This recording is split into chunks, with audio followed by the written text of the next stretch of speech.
Вот убили собаку. Собаку держат, Вот да? разделывают ее уже. Вот, посмотрите.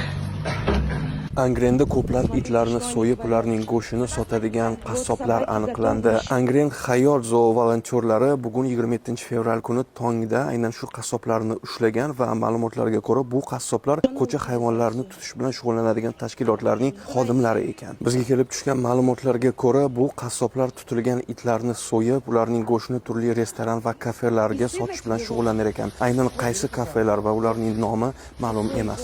Bundan yarim yil avval aynan shu qassoblar Hayot priutidan bir necha itni o'g'irlab ketmoqchi bo'lishgan, lekin volontyorlar bunga yo'l qo'yishmagan. Baribir oradan biroz vaqt o'tgach priutdan bir necha it o'g'irlangan. Aynan o'shanda, ya'ni yarim yil avval Ichki ishlar vazirligi tomonidan vaziyat o'rganilishni boshlagan va hozirgacha bu vaziyatga aniqlik kiritilmagan edi. Zoo volontyorlar bugun ertalab aynan shu vaziyatga video dalillarni keltirishdi. Do'stlar, bu videoni maksimal tarqating, buni hamma ko'rish kerak va bilish kerak. Ko'cha hayvonlarini tutuvchi tashkilotlarning xodimlari bunday harakatlarga yo'l qo'yishi kerak emas.